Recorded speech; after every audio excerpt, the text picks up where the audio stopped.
Hey everyone, we're pleased to announce that this episode of the 84 Million Podcast is brought to you by our friends at Luxfolio. Inspired by Bitcoin's success as a corporate treasury asset, the team at Luxfolio is pioneering the Litecoin treasury strategy as the very first publicly traded Litecoin treasury company. Confident in Litecoin as a hard, scarce, and sound digital currency, Luxfolio is proving that digital silver is now institutional grade.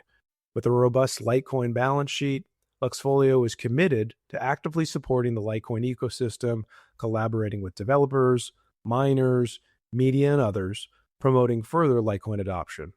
Luxfolio is setting the standard for Litecoin adoption at the corporate level. Learn more at luxfolio.com, luxfolio.com. When it comes to mining, pools matter. This is why we recommend POWERPOOL. POWERPOOL is a mining pool built by miners to maximize profits. If you're mining from home or have a larger scaled operation, use POWERPOOL for the best payouts. POWERPOOL supports SHA-256, X11, Blake 2S, EagleSong, K-Heavy Hash, and of course our favorite, S-CRYPT for Litecoin, Dogecoin, Bellscoin, and others. Mining with POWERPOOL is easy with its simple user interface, and the platform has all the reporting exports that you're looking for. POWERPOOL typically charges a 1% fee, but if you use the 84 million link in the show notes, you will pay less than 1%, which is excellent. So sign up, point your machines, and start mining with POWERPOOL for lower fees and better payouts. Cheers, happy mining. Hey everyone, before we begin the show today, I wanted to give you some context. So we actually have been sitting on this episode for a few weeks, so thank you for your patience. The reason we did that is because we wanted to make sure basically our guest and his team had everything ready by the time of launch. There were some delays and things like that on their end. They have a lot of testing to do regarding the product, which we will discuss in this episode. So just keep in mind, some of the timestamps are a little bit off. This was actually recorded during Korea Blockchain Week, which of course was last month. So we appreciate your patience. We thank you for your attention on this episode. We think it's a great one. Do note that some of our video is very off. We looked into that and we're still looking into that. We don't want that to happen again. But either way, enjoy this episode. I think it's solid. There's a lot of exciting things coming to Litecoin.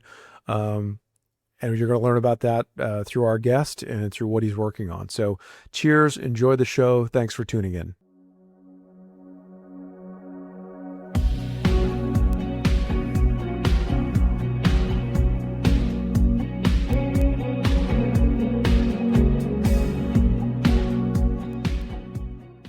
Hello and welcome to the 84 Million Podcast. Today we're on episode number 47 with Mehow Pospiezalski. Hope I said that right. And we're going to discuss the AmericanFortress project wallet, especially as it pertains to Litecoin. So let me give you an introduction here, Mehow. Mehow Pospiezalski is CEO of AmericanFortress with a background in cybersecurity and white hat hacking.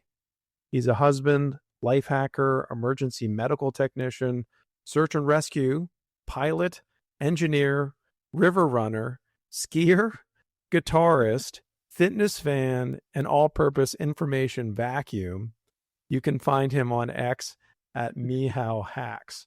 Amazing bio. Welcome to the show, sir. Yeah, no one's ever read that one out loud. So I was just like, I was laughing hard. Yeah, so I'm Mehow, CEO of Matterfy. Been a hacker since I was 15. So like the mid 80s, basically. And I grew up in Virginia. I went to UVA. The second I graduated college, I went straight to DDC, and then I had my first startup where we built this Intel software for the Navy, and then that got bought, and then I got into software security, and I essentially was doing some high-intensity white hat software security work for about a decade before I burned out on that because I was like, man, everything's so broken. No one wants to fix anything. And then crypto came around and I was like, oh man, now the theft is really going to begin because, before hackers were like, hey, we can disrupt some stuff, we can maybe turn off some power here and there, but maybe there was blackmail, maybe there was like a big virus that interrupted things, but it wasn't like stuff that could directly steal money because the money directly wasn't in the computers, like at least any accessible ones, right? The money was sitting at like bank mainframes, for example. It wasn't sitting, in somebody's wallet, non-custodial, until Bitcoin. And so when that happened, I was like, oh man, I need to, re-enter the space and try to save everybody. So, and that's sort of my, not sort of, that's my, my highest mission is to create really cool value via inventing. I have patents, many patents filed. Some are allowed now, so they'll be granted here shortly, particularly on this project. But just in general, I'm an inventor, and I love to create new value that solves a real problem that hasn't been solved before. And in the particular case of American Fortress, that is stop the phishing, stop the hacking, stop the theft and fraud, because in the crypto space, it's like normal, like, uh, millions get lost every week in our space, and it's like normal news. No one's like, oh yeah, surprise. Like imagine like if banks lost, oh, bank got robbed today for 4 million. It happened every week for like a decade, right? It would be weird. But in crypto, it's normal. It's like, oh, if you're in digital assets, something getting robbed is just a normal thing. Yeah. So, that's very unusual. But we've normalized it because it happens so much, right? It's like in America, it's weird because we got shootings all the time. It's just kind of like a place where high profile shootings happen, right? So in America, it's kind of normal, but if you're like an outsider looking in, it's still weird to you, right? So I don't want to get all political, but but in crypto, we're all in the same country essentially, right? So Right. like it's normal for everybody. So the hackers are still having a field day, right? It started with Mount Gox. I mean, went as high as at FTX, that scam.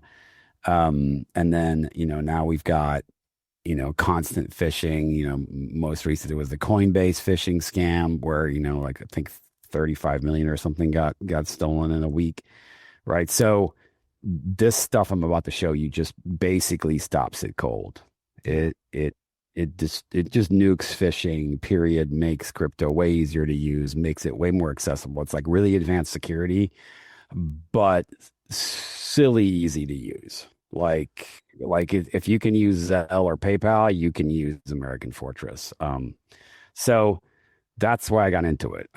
So for me, it's like personally super rewarding to like make something super cool that really helps people a lot. Like if I'm hitting those two things, then like emotionally, I'm satisfied.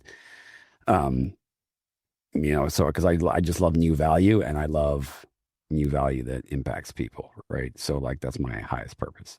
For sure. And I appreciate you unpacking that. Yeah, your bio's insane. You're a polymath, and actually left a few things out of it.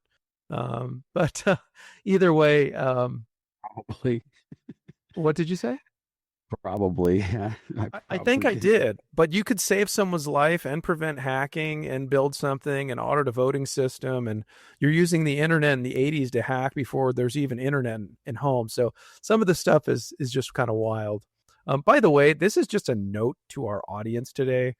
We're dealing with various factors here with hotel lobby, Wi-Fi with varying resolution. So bear with us. We did do some testing on this episode, but it could be a little bit less rendered than normal. God willing, it looks good by the time we're done. But we thank everybody for tuning in. And Mehow, it's awesome to have you here to talk about this.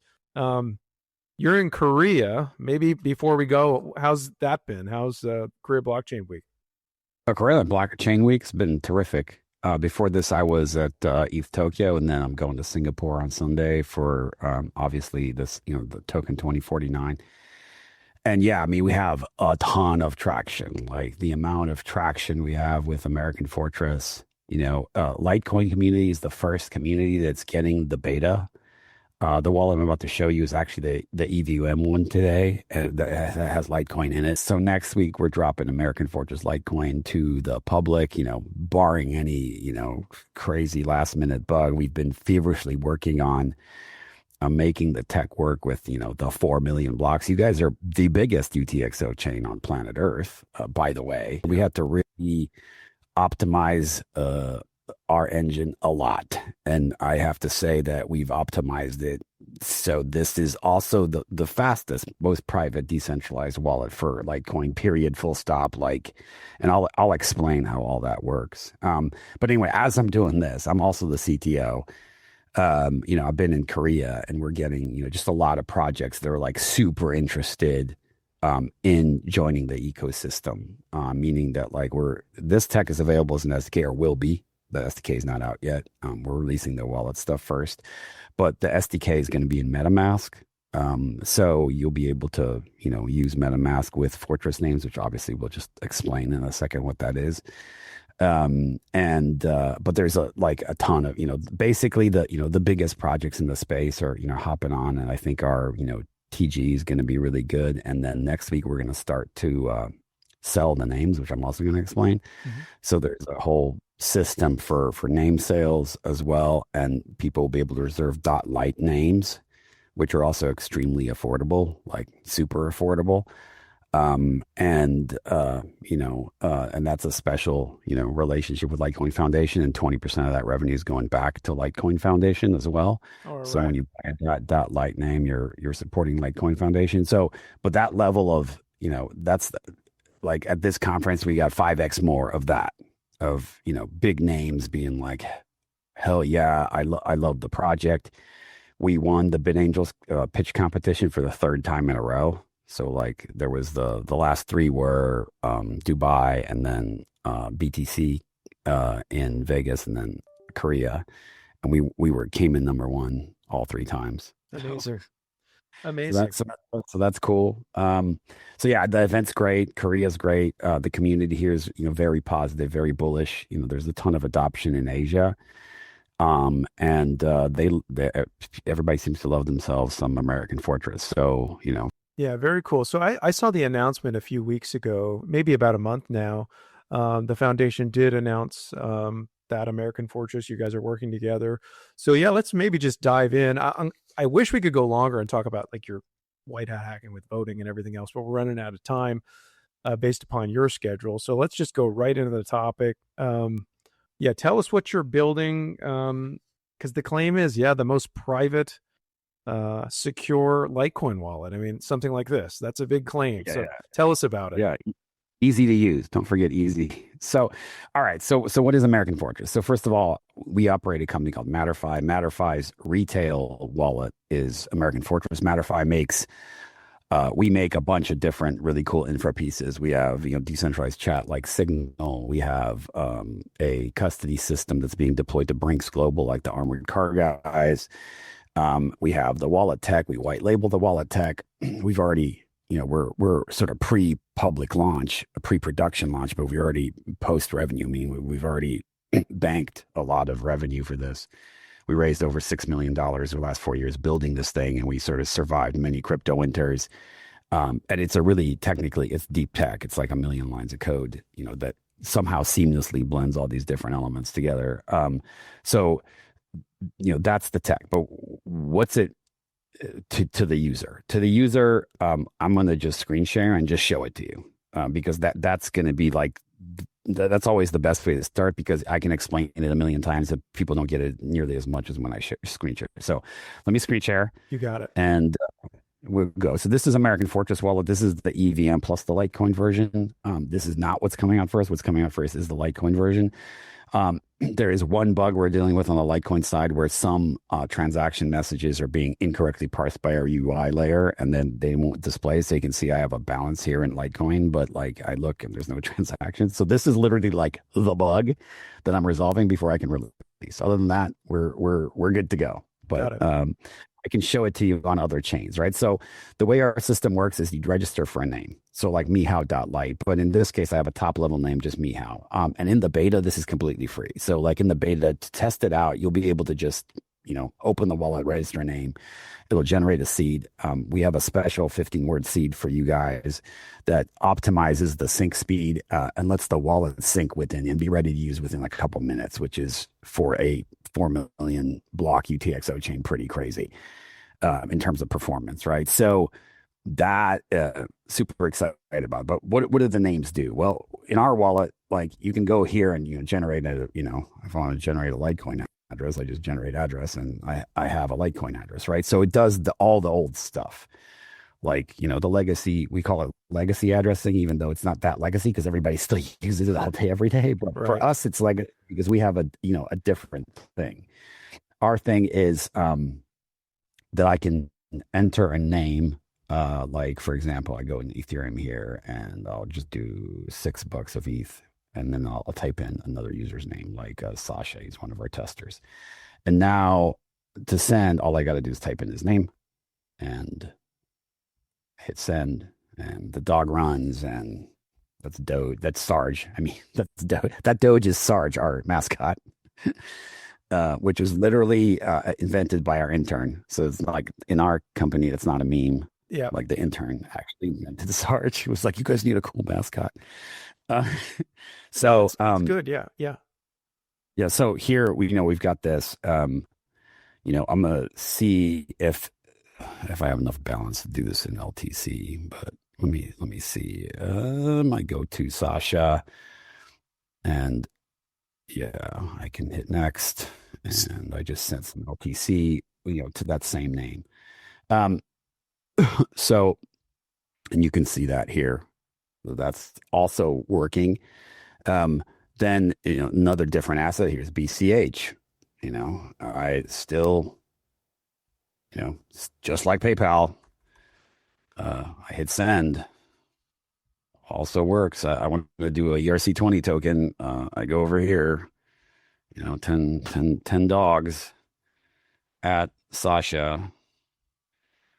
And voila, we've got transaction success, right? So, and if you look at our log, you'll see that the transactions here. So the bug is this is going to disappear in a second because there's this UI issue. But you see that it's to and from who it came from is per user, right? So like this looks very different than a regular wallet. Mm-hmm. You've got names, and then here you got some code. But anyway, this is ignore that second screen. This is what you're going to see in the release is just names, right? So it's just like PayPal. So what happens when you look at this in Explorer, right? Like how does the magic work? So I go over here and I see that, like, obviously, me and Sasha, we've had dozens of transactions because he's our main tester. But what is this address? What is it? Like, how do I know that this is Sasha's address, right? So the conventional answers are there is a centralized thing. So I'm going to give some examples. Proton's, Bitcoin sent to email. It's a centralized system where the user wallets give it a pool of addresses to the centralized thing. And then when a user wants to send to somebody's Proton email, the centralized thing grabs an email out of that pool and gives it to the counterparty, right? So obviously that's not great because the centralized thing knows exactly how much money you have, and it knows what your addresses are, right? Plus, if it gets hacked, then the next transaction might not go to you. It might go to whoever hacked the centralized system, right? Mm-hmm. So that's problem A. Another one is Unstoppable ENS, Friend.tech, Fireblocks Network. These are all, and then dozens of chain-specific name systems because a lot of chains have a name system, right? In Litecoin, we hope to be the name system because we're the only private one that works seamlessly and across all chains and tokens. And I'm getting to that. What's the issue with Unstoppable ENS? Well, the second you use it, like in those systems, you're telling some DeFi or some centralized database, like, these are my addresses. This is my Ethereum address. This is my Litecoin address. This is my Bitcoin address. So all money that should come into these addresses, right? And then anybody, just because the way it works, anybody can look up those addresses. So the second, and then obviously your name is usually some sort of, PID. It's like if your name is Chris, you want your ID to be Chris, right? Yep. So in those scenarios, you have this issue where everybody can look up your balance, right? And so that's why those things haven't taken off because, like, people think they're like, somehow private, and they start using them, and everybody's like, bro, you got big bags. And I'm like, how do you know? You know?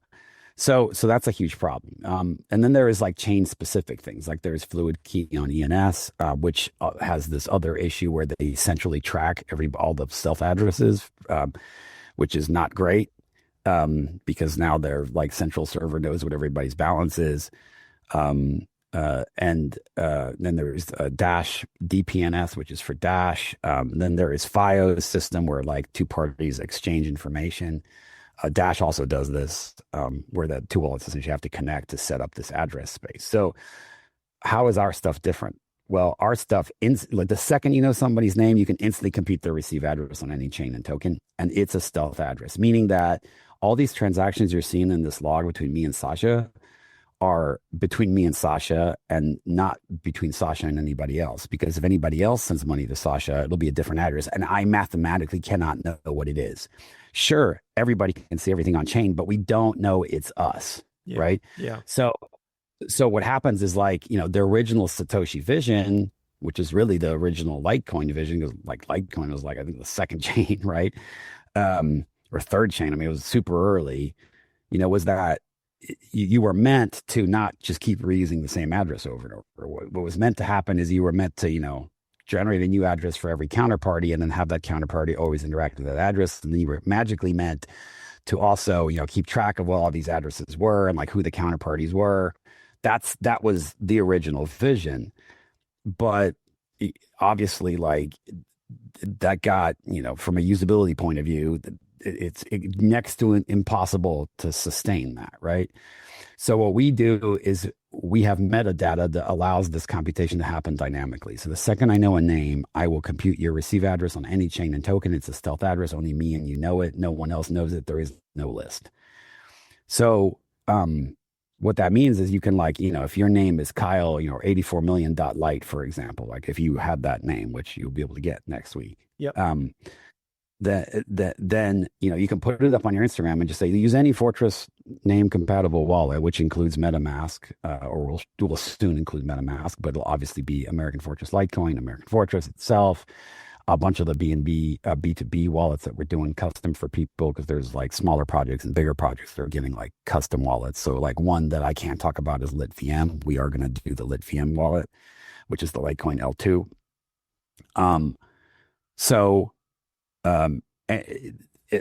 As long as that wallet either is a wallet that we made at Matterify, or it's a wallet that's got our SDK in it, it knows this system, right? So now it can transact, and the benefits are numerous.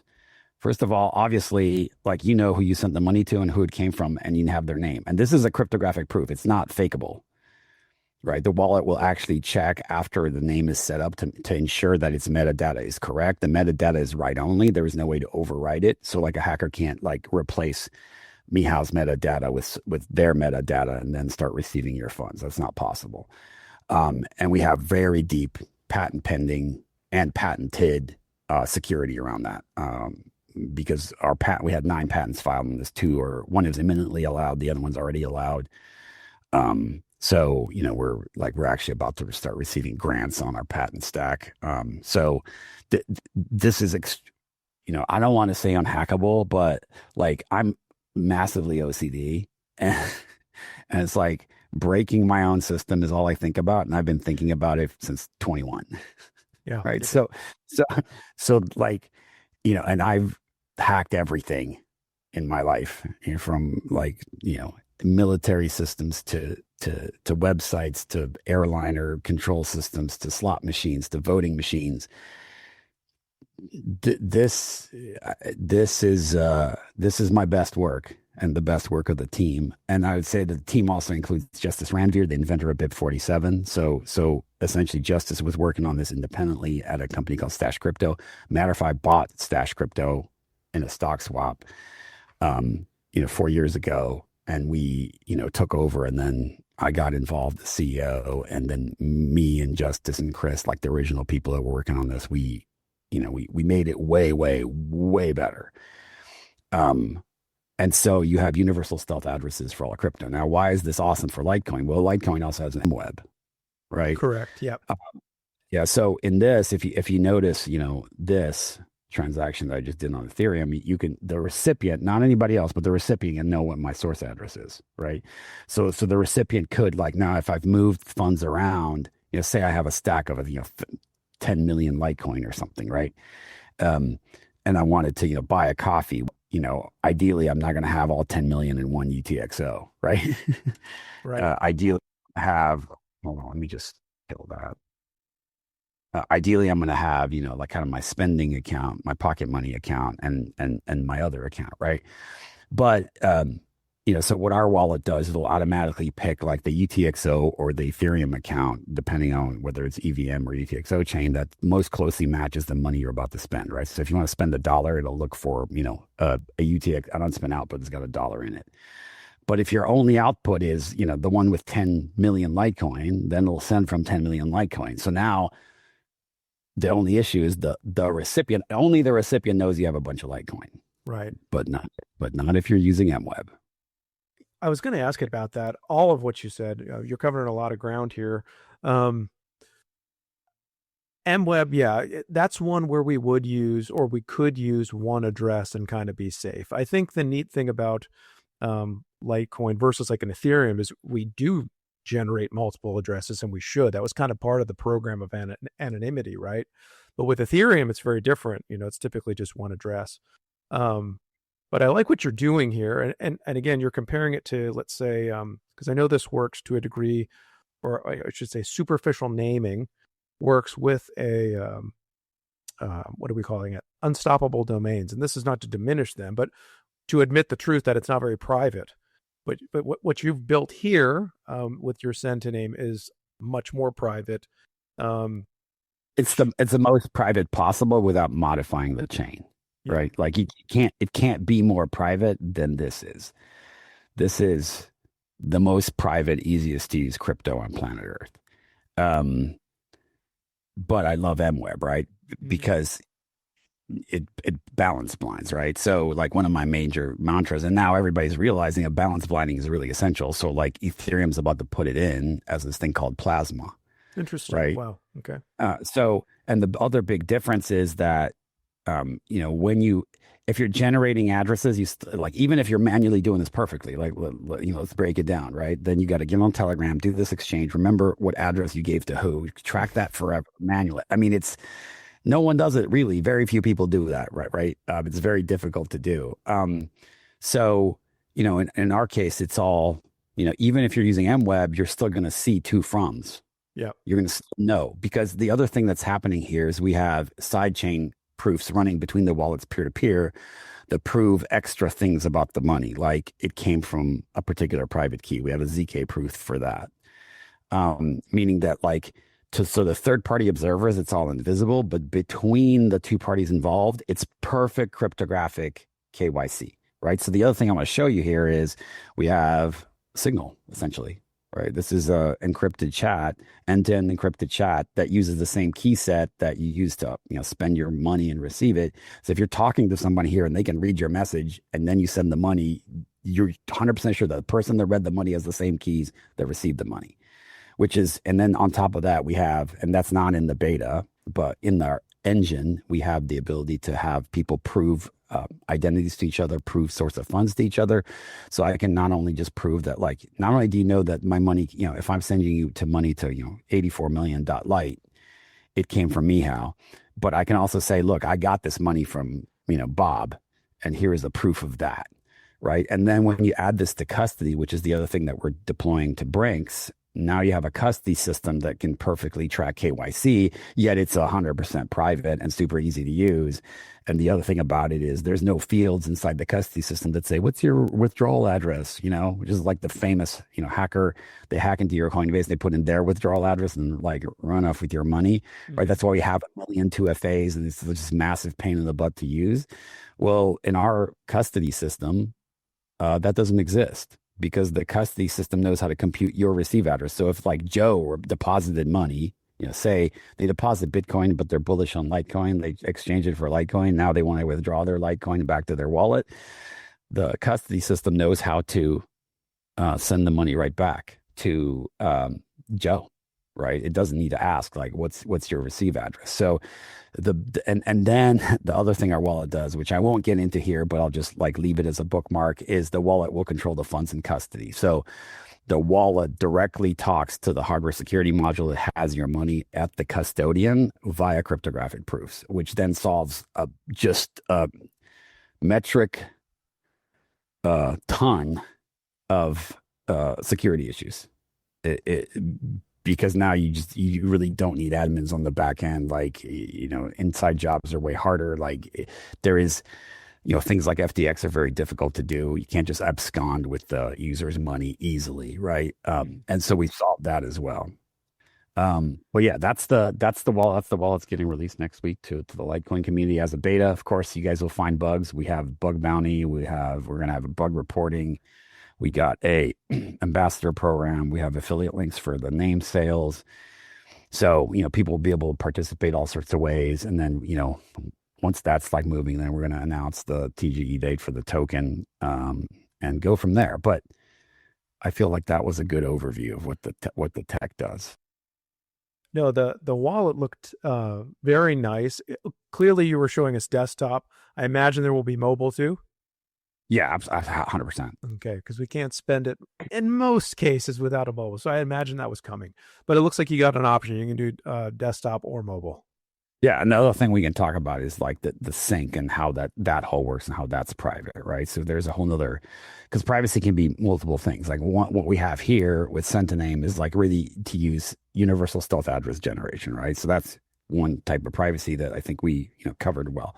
The other thing is, how does the wallet get its balance?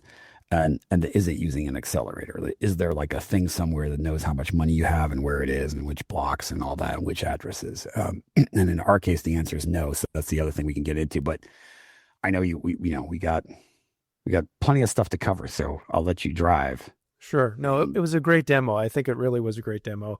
And you already kind of nailed some things in terms of comparisons to some other name systems that are out there. I think maybe phishing, I don't know how many of our listeners have been phished or might know somebody that's been phished. It's probably rising, unfortunately. I know in the early days, which you would know, you've been around for a while, was like, oh, the scam looked like a Nigerian prince sending you something and asking for details. It's a lot more sophisticated now. So maybe give us some examples of what's going on now that we even need to be protected from, especially with crypto. Yeah, so I mean, now we have Drainer as a service, which is a thing that's been happening for a while. So essentially, there's software developers that, like, for a cut of the money that you steal, they will provide you with the stealing software, right? Which essentially imitates websites. And in the websites, they're like, hey, get in on this new airdrop, connect to this. And then ultimately, the user is being asked to either essentially deposit their keys into some website, which is obviously a terrible idea because then all your money disappears. But more frequently, they're being targeted a more clever attack, which is they're being asked to sign a transaction. The transaction in the UI will look fairly innocent. It'll be like, oh yeah, authorize this, receiving of these airdrops, but then when you actually sign it, it's a completely different transaction, right? So what the Drainer does is it displays in the UI, in the Web3 UI, which would be, MetaMask Chrome is by far the most common victim of this. It'll display an innocent looking transaction, but what you actually signed is something else, right? And the ability to distinguish between these things, it requires, good sophistication, because typically the actual confirmation of the signing is just a bunch of hexadecimal. So you're gonna get hacked. I mean, like, because but the Bybit CEO, right, Benny got hacked this way, right? That's exactly what happened to them. That phishing attack, they injected code into the safe multi-sig, essentially custodian that they were using, and then that code displayed an innocent transfer from their cold wallet to their hot wallet in the UI, but the actual thing they were signing was a bunch of hex that gave control of the contract to the attackers, right? And just replaced that contract that had all that money with a different code base, and now the attackers absconded with the 1.5 billion in funds, right? So but this is all the same thing over and over again. Now, how do we fix it? Well, in our case, the hardware wallet itself, which we're even making a hardware wallet, and the software wallet all understand what Sentiname is, right? So If it's actually a transfer, it'll say transfer from Alice to Bob. Is this what you really want to do? Right. At the wallet layer. Right. So that whatever UI you're seeing beforehand, even if you're using some sort of Web3 thing, which we are going to, open up to Web Connect style functionality, but the wallet will absolutely confirm like that what you see is actually what you get. Like if you're signing a transfer from Alice to Bob, that's all that's happening, nothing else, because the wallet itself understands exactly what's happening. Now, in the case of a phishing attack using our tech, what you'll see is like, hey, you're about to sign some really random piece of hex. Probably don't sign it because this is not Alice to Bob. This is something else, right? So it's way easier for humans to not be phished when, the MO is I don't have to, web connect. I don't have to understand addresses at all. It's like Venmo, right? Can I spell? If I can spell, I can safely use American Fortress. And the SDK and American Fortress Litecoin, right? The one thing I'll say is when you register names, like the case matters for display purposes, but it doesn't matter for resolution purposes. So like say you register 84 million.light with a capital M, so 84 capital M and Illion, right? Yep. That's the same as 84 lowercase m from resolution purposes, right? So like now somebody else can't register a similar looking name, just with caps changed. So obviously we fix that. But for it's if you want that M, everybody to see the capital M because you like it cosmetically, then that's what you want to register. So that is one of our features to also help the spam. And the other thing we're doing is when you go into the system and you try to say register Binance that Litecoin, you better be Binance. Yeah. Because we don't want this to be an easier way of phishing, right? Because we have a distributed chat. So like all of a sudden you can, if you get away with registering Binance at Litecoin, you can start messaging everybody in the wallet. Hey, I'm Binance at Litecoin. Here's the latest offer, send money here. And all you got to do is send money like in our wallet in the chat. You just hit the send button and voila, it goes to the person you're chatting with. Right. So, what we do is we have an AI and human reviewers that'll, basically filter out all the famous celebrity names and brand names and stuff. And if you try to register one of those, we have you fill out a form and then we'll actually check to see if you're really this human.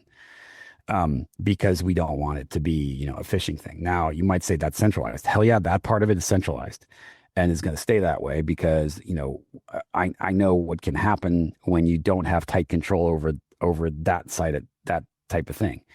Now, once you have the name, it gets written to the DeFi and is fully decentralized. And we, as American Fortress, matter of fact, we don't know what you're doing with that money or how much money you have or what addresses you're using or anything, right? So the one gatekeeping is essentially for, system cleanliness.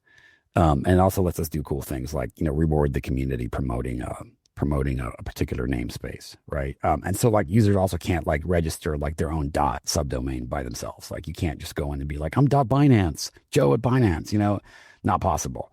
The subdomains are all set up manually by us and they're all meant specifically for brand names or communities, right? So like, you could have, for example, like a .84 million, happy to set that up for you as your own namespace. But, we're not just giving those out because we don't want like the wrong free for all, right?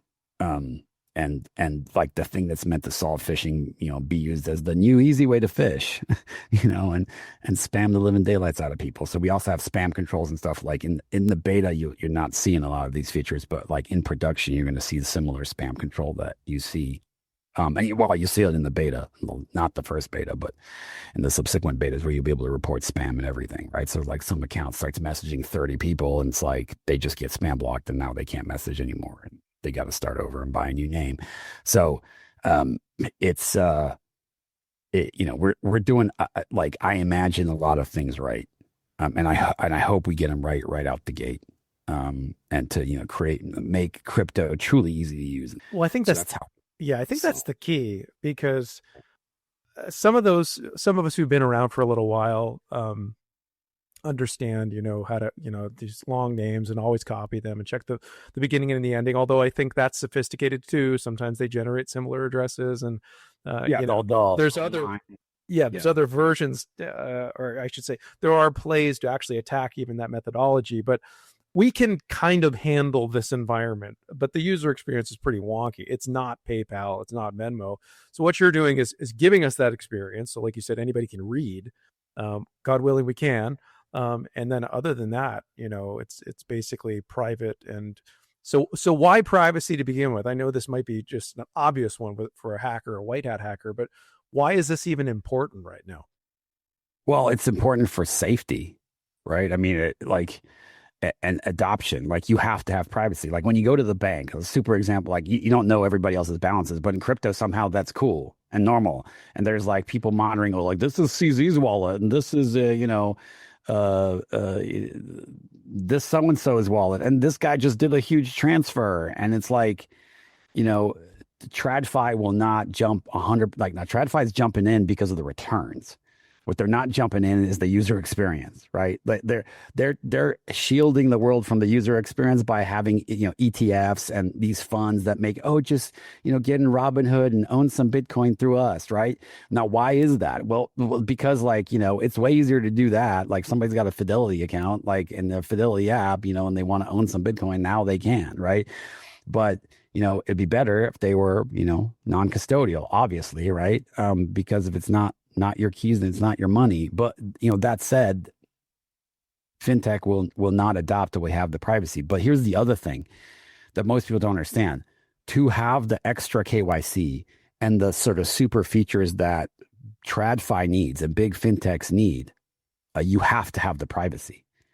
Because if you don't have the cryptographic proofs of who sent it to who, and that's not private, then you can't have the awesome KYC on top of that. Because it's like, okay, simple example, like, if everybody knows your balance, all of a sudden you're attaching KYC info to that. Now everybody knows, like, they know even more about you. They know where you live, right? So like to create the mass adoption from an enterprise point of view, you have to have the same features that they have in enterprise, but we have to have it in a decentralized way. So that's exactly what this is. So let me give you an example. Like, so in our system, like say you're about to interact with a custodian, and that custodian is, say, Binance or, some big exchange, right? And they need to know who you are. Well, normally what happens is like, you get on the website, you do the KYC, right? Like you have an account, they 2FA you like a million times, they call your phone, they send you email. It's like, it takes 15 minutes. And then in the end, they're like, okay, send us some crypto. Here's the address, right? And so you send them some crypto. And now how do they know that's really your crypto? The answer is they don't. Because the benefits of privacy are missing in that transaction. Like the thing I just showed you in the wallet does not exist there.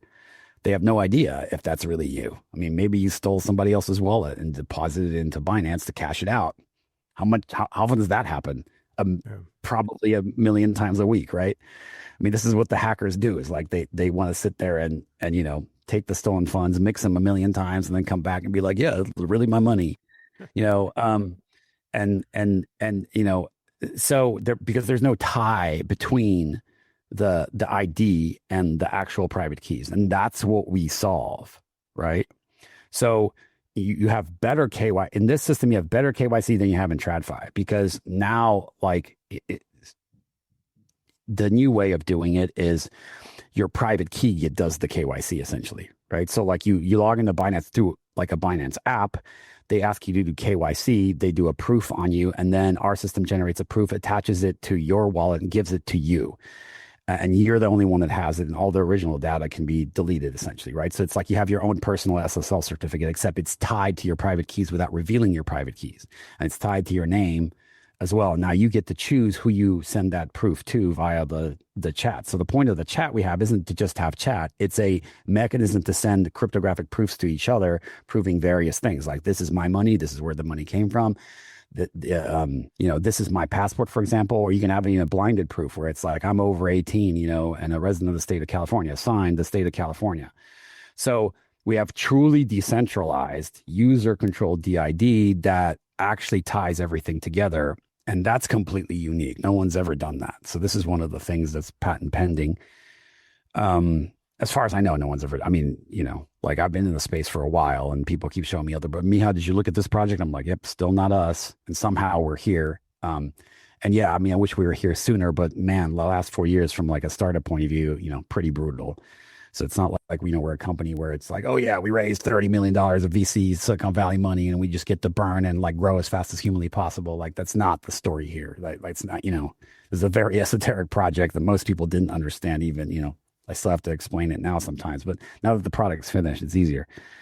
But that's the thing I'm trying to fix in the space so that TradFi gets on board, right? Because now they see that not only do they have all the features because of the privacy layer that they're used to, but they're actually better than what they have in TradFi. Because in TradFi, if you try and proof of funds, people are like, what do? You send a bank statement and say, yeah, I got the money from over here. I swear, how much fraud happens from that?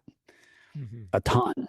Like, you know, so, in our case, it's like, no, literally everything's a cryptographic proof. It's not breakable. You can't lie. You can't fake your way through a cryptographic proof, right? So, and this can even, apply the same tech that I'm using here as I'm just giving simple examples. You can apply it to voting as well. So you can have anonymized cryptographic proofs of essentially vote non-tampering as well using the same tech stack, which I did a huge space with Mario on that because I was one of the voting analysts in the Antrim County case in Michigan in 2020. And then before that, I was the first, as far as I know, I was the first white hat hacker to audit a voting machine in America, period, back in 2006. So lots of really interesting things that can happen because privacy, right? So, my message to regulators and the government is fear not the privacy, because you don't really want, people to not be able to do confidential transactions. But what you do want is all the endpoints, like all the normal laws should still work in crypto. Right. So like if you're an exchange, yes, you should be able to provide a report to the regulator of like who your clients are and what transactions they did. Right. And everybody's cool with that. Like I know if I'm like going to Coinbase, and the Fed asks for my transactions, subpoenas them and says, what were Mehow's transactions at Coinbase? Of course, they're going to provide that. We make it so that is very difficult to trick. Right. Like as an attacker, you cannot really trick that system anymore. So we're creating more functionality for the custodian than they normally have, yet it's with fully private decentralized tech. I think that's excellent. And I think you make a good point about how the user experience, while much better and you're improving on it even still, a lot of people are still, I don't want to deal with a wallet. And again, I think that does draw them into more of a traditional finance or legacy finance. Like you said, I'd rather get the ETF than hold my Litecoin or Bitcoin or whatever. So I'm glad to see what you're doing here to bring us forward where we need to be. I think it's pretty exciting. So Litecoin, clearly you're supporting. Would that wallet, like you showed earlier, is it a multi-currency wallet or would it just be a Litecoin wallet? The Litecoin wallet coming out next week is Litecoin only. Litecoin only. So that beta you're seeing, and there is a reason for that. It's not just like, Litecoin only, only use Litecoin. We're going to put a lot of other Litecoin specific functionality in there, and Correct. It's like really difficult to make like a wallet that does everything. It's like this wallet does Ethereum and like 5 different Ethereum DeFis, and it does Litecoin and all the MWeb stuff and all the ordinals and runes. And this wallet also does Solana and 50 different DeFis there, right? Like it doesn't make sense, right? What I want to create is this sort of vision of like a wallet ecosystem where there are dozens and dozens of different wallets. Hopefully, most of them have our API or we wrote a lot of them. And and that's like and they all work together. Like you can, if you want to do Solana stuff, you're in the Solana Fortress name wallet. And you can send funds from that wallet to your Litecoin wallet, right? Like, and they understand each other on the name and address generation. And there's some, cross-chain functionality, like we're working with, I can't say the name yet, but Wire Network. I can say Wire Network. Wire Network is one of our partners, right? So they do a bunch of cross-chain stuff. So we'll be adding Wire Network. But there's some other partners as well. They're, really big in the space, in the cross-chain space that are, very great fit for us because it's like when you're doing cross-chain stuff, what's your biggest question? Well, what's the guy's address on that other chain? And like, if I know his name, I know his address now. I don't have to talk to him even, right? So that's that. So that's a really cool piece of synergy. But the reason, so in the beta, you're going to see just basic send to, you're going to be able to register for a name, and you're going to be able to send funds on regular Litecoin. Then the next thing we're going to add is MWeb. Then we're going to add the ordinals and the runes. And so it'll be a very, busy, robust wallet. And we're also doing a mobile version, right? So you'll have that as well. And in terms of production, the first production version is going to be a couple months, and that's going to be dead desktop. And then shortly thereafter, we're going to have the mobile as well. So by the end of the year, by the end of this year, I hope to have everything in production, including the mobile. Mobile, stretchy, desktop for sure. But my goal is to have that mobile for you guys, and to definitely have these extra features and just keep rolling them out, and supporting the Litecoin community. And this just came from my conversations with Litecoin Foundation, and just the Litecoin community's dedication to privacy, and just desire to have flip the meta, be more Litecoin bullish by making Litecoin really easy to use. It's already huge in terms of volume, and if we make it super easy to use and super private, then yeah, I mean it's I'm an OG. I want the Dino coins to crush, and make that happen. Give the users of a particular community like what they want, right? So this particular design, I'm reviewing it with the Litecoin Foundation.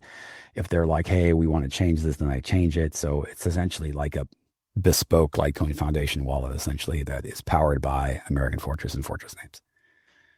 Very good. Very good. Yeah, I think it's interesting. I just wasn't curious if it looked more like an Exodus in the beginning with multi-currencies. And so, yeah, it's going to be a Litecoin only wallet. I am curious to see runes supported. I am curious to see ordinals. Not a whole lot of ordinal wallets right now. There's some MetaMask type varieties for Litecoin.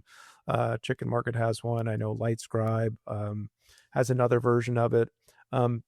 Stack Mobile does, but they got a little buggy they got to work on, which they're aware of, which stopped rendering them. So to see more support even for ordinals alone is a cause for expanding the ecosystem, not to mention all the other great stuff with privacy and making it more like a Venmo experience. I am curious, one initially, you mentioned the Dino coin, but yeah, I mean, what other coins were you working on before you said, hey, let's pick up Litecoin? Like, what was the draw to Litecoin? Litecoin's been working in our wallet and test for years. And so I was like, I'm gonna get this out in a week, and then we ran into your 4 million blocks, and it broke some things. Yeah. So we were like, oh yeah, this might take a month, but yeah, I mean, I think we started on this about 6 weeks ago. We support Dash, eCash, Lite, BTC, BCH, Ethereum. We're adding Solana. We're adding like LitVM on the Litecoin side. We're ERC20 on Ethereum, right? So essentially, like if it's a DeFi on or an L2 on top of an L1, we'll also support it. We're adding Base. Where the token is launching on Base, for purposes of securing the metadata. So it'll be on Ethereum and Base initially. Now it doesn't like. The metadata can live anywhere as long as the wallet can connect to it. And that's actually invisible to the users. Like the user doesn't have to manipulate.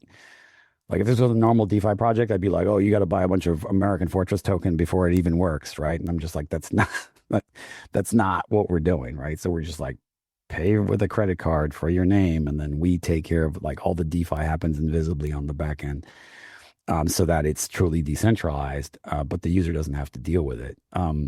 So yeah, our vision is multi everything, but the vision is simultaneously to create the best experience for each community, which is always going to have their favorite DeFi and their favorite NFT format and their favorite privacy layer. So like on Ethereum, it's going to be Plasma. For Litecoin's MWeb. And it's like in this, you'll be able to just say, I want to send to, someone, there's going to be a checkbox, do you want to use regular Litecoin or MWeb? And then what it'll do is it'll automatically just, lock the funds in on MWeb and then take care of the transaction. You just don't have to think about it. It's just like, the MWeb rocket engage. So that's how we're doing that. So I'm very excited about that because that'll be sort of like the perfect privacy wallet. Because now even to the recipients, there's no way for them to see how much money you have, right? And that's the one thing we cannot do without modifying chains, right? So like the reason that I'm really going kind of Litecoin first is you guys have this extra feature already that from like a privacy purist point of view, makes the perfect solution, like the thing that you want, right? Yet still, the receiving party will know unequivocally that they got the money from, whoever the user had sent it was. Like there is no, it's not a mixer in that way, right? It's like essentially it's taking the evil out of like, okay, I wouldn't say that. They're mixing can have a bad rap, right? For Or sure. balance Yeah. have a bad rap, because you could use it for bad things, right? But in this case, even if you're using it, you still know who the money came from, right? Like you got 10 Bitcoin from Joe Bob via our tech using MWeb. It came from Joe Bob, period. Right. So now it's like if you're a regulator, you're like, well, what's the downside? I mean, I don't see one, right? So that's that's the one of the huge benefits of what we're doing is we're hopefully making it right for everybody, right? So you can follow the law yet be still fully private and decentralized, and that's and I just get. I mean, I know I'm a huge freaking nerd for this, but I get super excited about that. I think it's good to be excited about that. I think a lot of Litecoin gets excited about that. Now, MWeb is optional. Some have probably never touched it.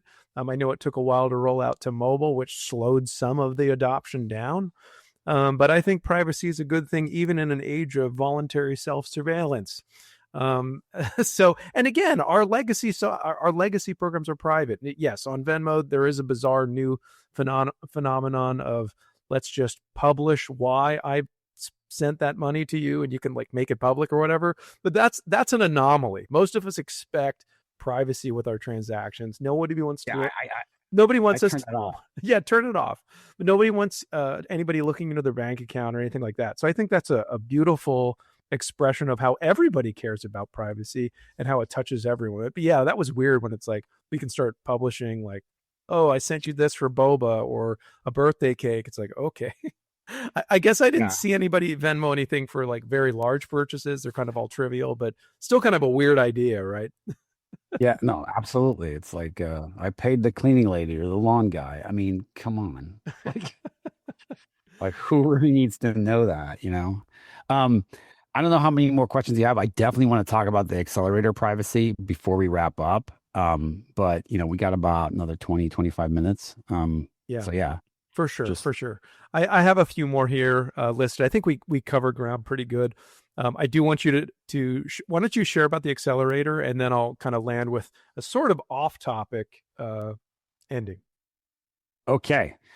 So what's the problem with accelerators? Well, typically now almost every wallet uses an accelerator. Why? Because your chain got 4 million blocks. So how is your mobile phone going to process all that and tell you what your balances are? Not happening, right? Um, except in our wallet. In our wallet, it actually can happen. We've actually already tested it in mobile.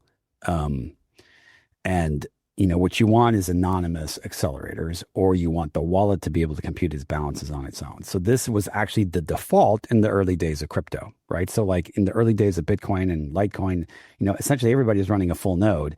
And then the nodes got bigger and bigger and bigger and bigger and bigger. And then everybody was like, oh, actually for mass adoption, we everybody can't run a full node. We can't have a copy of the blockchain because like the blockchain is, a zillion gigabytes.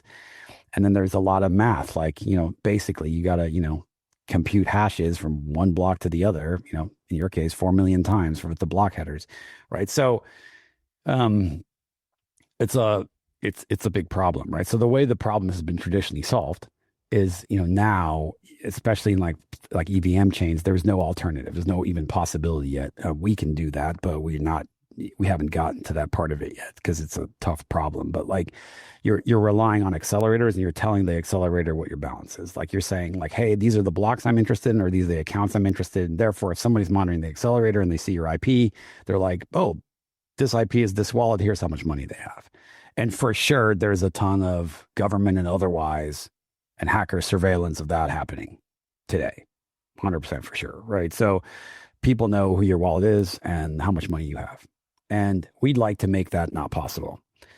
So what we did is we created a C filter tag. So typically in UTXO chains, the wallet will advertise to the accelerator what blocks it's interested via a package called the Bloom filter. The Bloom filter basically says, I'm looking for these blocks. Now, if you're on the accelerator and you're monitoring it, you see like the same address and all the blocks that the user, this particular filter specifies. You're like, oh, for almost 100%. Now you don't know 100% for sure, but you're very sure. You're like 95, 99% sure that this is the wallet. This is the wallet's IP. This is how much money the wallet has, right? The benefit of that is the accelerator is doing a lot of computation for you. It is a full node. It's got a copy of everything, right? So it can sit there and compute your balance very quickly, which is why you have, wallets running fairly fast, right? Like, so, wallets take minutes to sync, but how would you do that if you didn't want to give the accelerator your balances or anything about you, right? That's hard. So what we do is we have something called a C filter. So the C filter is the opposite of a Bloom filter. It is a summary of the blockchain, and it's a very small summary of the blockchain compared to the blockchain size itself. And all the wallets get the same C filter. So in the Litecoin wallet, you're going to see. In fact, I can show you a screenshot of this. There is a secret. Let me actually turn it on right now. There is a secret screen. If you go right here, whoops, and I right click, I get this other secret screen that's actually shows you like the processing going under the hood.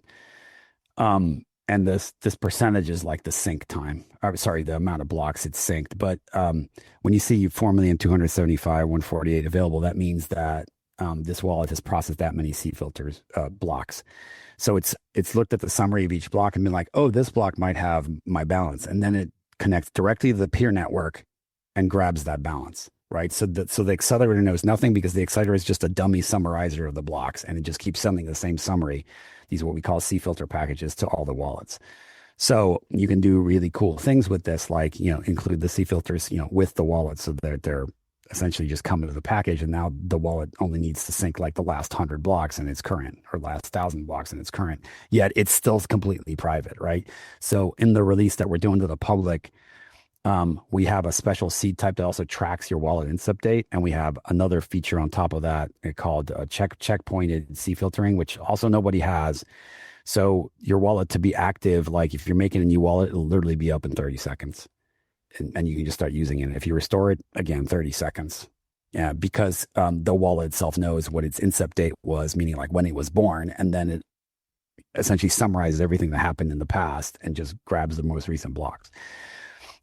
And it does it all without leaking any privacy, right? So like now to like track the, AmericanFortress Litecoin wallets balances, you got to like, monitor all the nodes ever, and it's as private as it can possibly be, other than running a full node yourself. So, we're pretty proud of that. We're the only people in the world that have bothered to do that. And it's, fairly technically challenging. Because every chain has, its own tweaks and stuff. And in your case, there were some tweaks with the way the nodes are behaving. And we had some bugs with like chain height, like getting an accurate estimate of chain height. And then some transaction formats were like, coming up funky. But anyway, all resolved. We're on essentially the last bugs now. So yeah, that's the C filters, right? So with our wallet, no one knows how much money you have. And even though you can put your name up on Instagram and just say, send me money, and you'll be able to test this out to your heart's content starting next week. Very beautiful thing. I appreciate you showing that. We lost your feed here, but don't do anything. I'm pulling it back. Okay. But we still hear you. 1 second. Okay, we're back. I think it's interesting about, even caring about backing these transactions up or running the ledger. We encourage you to run a full node. And of course, that has to do with peers too. And of course, with Litecoin, you can prune it. But I like that you're baking all of this stuff in a private way for those who care. I think everybody's going to use it, and they may not even know what it is. But some of us are kind of in tune to, what is running a node. We like to encourage it all the time. So would the wallet be considered a node of its own, or no? No, it's not a full node because it doesn't have a full copy of the blockchain. Okay, so it doesn't. It's just filtering based It's upon got a full summary a of full the blockchain. summary. Okay. So it's got all the headers, and it has all the C filters, and then based on that, it'll find its balances. So it's not a full node. It's a wallet, but just a C filter processing. The other thing I'll say, just as an invite to the rest of the community, if other Litecoin wallet makers are watching this, we're going to have an API. It's already specified. It's in the works. You'll be able to grab the API and just add it to your wallet. And we're not here to replace anybody. In fact, I'd rather see most of my adoption come from the API. It's less work for me, you know. And then the other thing that we can do is, we can even make available the C filter tech to just Litecoin itself, so that the nodes themselves can do the C filters, and all the wallets can work this way, right? So like that part of it. I'm not trying to like keep some sort of, super proprietary, American Fortress secret. I'm open to essentially making that code available so that, the nodes get upgraded. And now all the nodes filter our version of C filters in addition to just, acting like, traditional Bloom filter accelerators, right? So like then the wallet has a choice. Like the wallet can talk to the node and be like, all right, find my balance. Or the wallet can talk to the load and say, don't find my balance, give me the C filters and I'll find my balance, right? So there's a good opportunity here to just like really upgrade everything to be more private again, right? Because if you have that and you have our API, then all of a sudden you have almost all the features I just showed you in the American Fortress wallet without having to, run the American Fortress wallet. Like you're just, running your whatever wallet you wrote, and it just happens to have the extra features that we're providing, which is privacy, and then the address, the awesome address resolution and name registrations, and then also in the future it'll do the custody bits as well via the API. So we're intending to make it something that everybody can adopt, and yeah, that's the plan. Very good. I think this is related to actually what you just touched on. And I was going to initially take it as a kind of a different topic because I thought it was interesting. But I was looking at your X account the other day, and our show sponsor, Luxfolio, they're a Litecoin treasury company. They're actually the first Litecoin treasury company. LUXX is the Canada trading ticker, and LUXFF is the over-the-counter one. You recently went on a Decrypt article and stated regarding Luxfolio that their model could, quote, absolutely attract institutional capital if it is paired with usable infrastructure. What were you kind of alluding to with that? Are you having a partnership with them or just general commentary? That was general commentary. I have not talked with Luxfolio. I'd love to talk with Luxfolio. I'd love to, them to, take a wee bit of said treasury money and invest in infra that makes it like Litecoin way easier to use, because Litecoin, because it already has MWeb, like this is all stuff that like by the end of the year, we could have fully private, but fully KYC-able, compliant transactions, worldwide, going pretty ham crazy. Obviously, if you're, your strategy is to stack an asset, like if that asset does better, the stacking works out better, right? So what I just found encouraging about the Luxfolio announcement is that they said that they're not just like, we're going to hodl Bitcoin forever and not help anything, not help the ecosystem, right? Like they were saying the opposite. It's like we are going to make, stuff better for Litecoin. So I just thought that was really encouraging. And I also think that's the right strategy, like, because, we developed this whole thing for $6 million and a couple million in revenue over 4 years, crawled to the finish line, unlike every other wallet company is like, that, got the humongoid check, hundreds of millions of dollars. And, we've proven that you can still develop cool stuff on a mega budget. Right. And, not to say that was easy at all. Hold on, wifey, unless you want to be on camera, you need to stay over there. Thank you. No worries. Glad she's with you in Korea. Yeah. So, we'll be done in like 10 minutes. So, I just found that like that, I think that's the right strategy. And obviously I'd love to talk to them.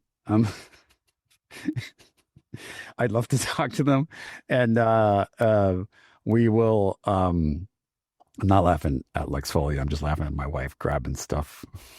We got it. So yeah, feel free to edit at your discretion, leave it in for humorous effect. But I just find that it's the right strategy to invest in the tech, and I do hope that we have that conversation. I'm having this conversation with every other major player. I hope that everybody's as wise. And it's like the days of now that the tech's out, people are going to start using it.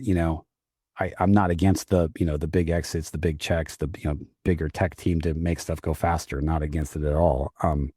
But it was definitely a challenge getting here. And so I just found it was encouraging that a asset stacker also wants to invest in the infra.